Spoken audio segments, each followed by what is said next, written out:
Hey everyone, and welcome to today's Explainer. We're diving straight into what is literally the ultimate high-stakes scientific mission happening on Earth right now. We're talking about the northern white rhino. By all natural laws, this magnificent, ancient creature should honestly be gone already. For decades, poaching and habitat loss just decimated their numbers until they crossed a biological point of no return. Normally, the story of a species ends right there, just another tragic casualty of human expansion. But science is refusing to let nature take its final course without putting up an unprecedented fight. What we're witnessing today is this desperate, brilliant, and incredibly complex effort to actively reverse the extinction crisis in real time. Let's put this into perspective.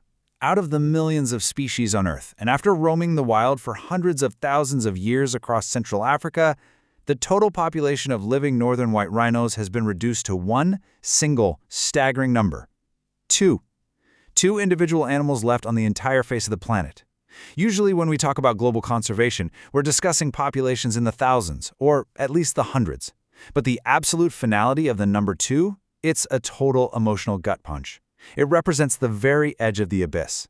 These two remaining animals are currently living under 24-hour armed guard at the Ol Pejeta Conservancy in Kenya, and they literally carry the entire legacy of their subspecies on their shoulders.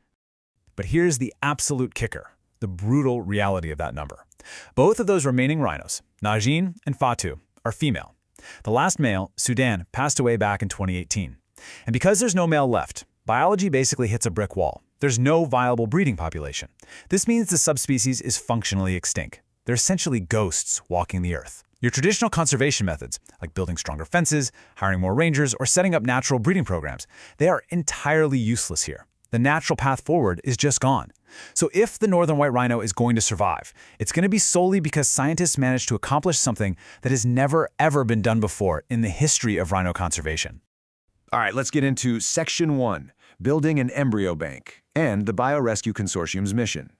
This brings us to the absolutely unprecedented in vitro fertilization, or IVF procedure that's being pioneered right now by a team called the Biorescue Consortium. They are basically building a reproductive roadmap totally from scratch. First up, they have to perform an egg retrieval procedure from Fatu. Just think about the physical difficulty of this for a second. You can't just walk up to a 2-ton wild animal. It requires perfectly calibrated sedation, inventing entirely new, highly specialized medical instruments that are literally several feet long, and navigating an incredibly complex anatomy just to reach the ovaries. Next comes the lab-grown embryo creation. Scientists take those retrieved eggs and fertilize them using preserved frozen sperm that was collected from northern white rhino males before they died. And finally, there's the absolutely critical step of transferring that newly created embryo into a surrogate mother. They're literally inventing this methodology step by step while simultaneously trying to save a subspecies before the clock totally runs out. Fast forward to early 2026, and the scientists achieved a really incredible milestone. They actually managed to create one more pure northern white rhino embryo. Now that word pure is absolutely crucial here. They aren't crossbreeding the northern white rhino with the closely related southern white rhino to create some sort of hybrid. No. They're using 100% northern white rhino genetic material. This embryo is an exact, undiluted replica of the original biological blueprint. It might sound like just a tiny little numerical increase, right? But creating a viable embryo outside of a rhino's body is a monumental feat of bioengineering. Every single pure embryo they successfully create is this massive biological lifeline that secures another fraction of hope for the entire subspecies. Moving on to Section 2, the reality of frontier science in managing our expectations. So, look, it's not all smooth sailing. In the second half of 2025, the team carried out 3 northern white rhino embryo transfers into southern white rhino surrogate mothers at the Conservancy. The big hope was that one of these transfers would result in a lasting pregnancy. But unfortunately, none of them did. It's the kind of agonizing setback that makes progress feel just impossibly slow. But we really have to understand why this happens. A surrogate mother's body has to be perfectly primed to accept an engineered, genetically distinct embryo. Scientists are quite literally guessing the precise hormonal windows and biological conditions required for a rhino to sustain this kind of pregnancy. There's no textbook to consult here. This isn't a polished routine procedure. This is absolute frontier work, and failure is just a fundamentally baked-in part of the discovery process. To really get a grasp on the pace of this project, let's look at human IVF for a second. Today, human IVF is so common we barely even think about it as experimental, right? But decades ago, it took more than 100 failed attempts before the medical community achieved the very first successful human birth.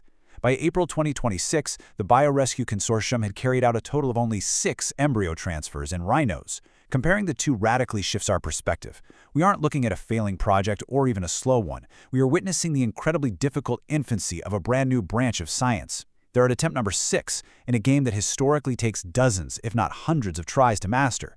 To adapt to these inevitable setbacks, the team constantly has to refine their approach, specifically by eliminating variables. Recently, they've brought 2 additional southern white rhino females into the program to act as possible surrogates. And what makes these 2 specific females so crucial is that they have proven reproductive histories. In trial-and-error science, eliminating unknowns is everything. Think about it. If an embryo fails to take hold in a surrogate who has never been pregnant before, scientists have to ask, well, was something wrong with the embryo? Or is this specific female just incapable of carrying a calf? By using mothers who have already successfully carried pregnancies in the past, scientists eliminate the surrogate's capability as a wildcard. It dramatically improves the odds that one of these precious lab-grown embryos will eventually take hold. Okay, Section 3, a model for the future, looking beyond the northern white rhino. The rapid evolution of this project isn't just about the biology anymore, it's about how the global scientific community is responding to it. After those setbacks in late 2025, a major shift actually occurred. On January 26, 2026, Dr. Thomas B. Hildebrandt, who leads the Biorescue Project, was awarded the first Smart Wildlife Conservation Award over in Stockholm. This award signifies a massive change in validation. Approaches like this used to be totally dismissed as too experimental, way too expensive, or honestly just pure science fiction. Now, the conservation world is finally recognizing that this project is effectively a beta test. If the biorescue team can figure out the mechanics of reviving the northern white rhino, they unlock a technological template that could theoretically be used to save dozens of other keystone species that are currently sitting right on the brink of extinction. Which leads us perfectly into Section 4, Public Trust and Ethics. Let's look at the +1 study from February 2026. Because here's the thing, brilliant science alone simply isn't enough to save a species. You absolutely need the public on board. A February 2026 study looked at public attitudes toward these assisted reproductive technologies in the Czech Republic, Germany, and Italy. And it turns out the public strongly supports these high-tech interventions, but they've woven a very specific philosophy into their support.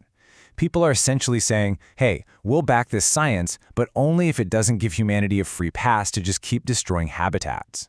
They demand that this futuristic technology is combined with traditional methods, like land protection. They want strict ethical oversight, ensuring animal welfare never ever takes a backseat to scientific ambition. And they want much better communication about why species are declining in the first place. Basically, the public views this technology as an emergency safety net, not a replacement for responsible stewardship of nature. Which brings us right back to the present moment and the fragile reality of this number, 39. Thanks to that single edition in early 2026, this is now the total number of pure northern white rhino embryos that exist anywhere in the world. 39 microscopic packages of life just sitting in liquid nitrogen. It's an incredible technological miracle, yet it's also a terrifyingly narrow bottleneck for an entire subspecies. The entire future, the absolute legacy of the northern white rhino is currently resting in a few highly specialized freezers, waiting in a frozen, suspended state of cautious hope for the science of surrogacy to finally catch up to the dream of a new birth. So we're going to leave you with this monumental philosophical question. Can science truly pull a species back from the very brink of extinction? We caused the extinction of the northern white rhino, and now we're attempting to bend the very laws of biology to fix our mistake. Right now, this magnificent animal is suspended in this really uncomfortable limbo between absolute extinction and unlikely survival. We've got the international support, we have proven surrogate mothers ready to go, and we have 39 pure embryos. What we don't have is a calf yet. And there are absolutely no guarantees that one will ever take a breath. But what this explainer proves is that we have an incredibly dedicated scientific team that flat out refuses to concede defeat. And honestly, perhaps our willingness to go to these extreme lengths is the greatest hope any endangered species has left.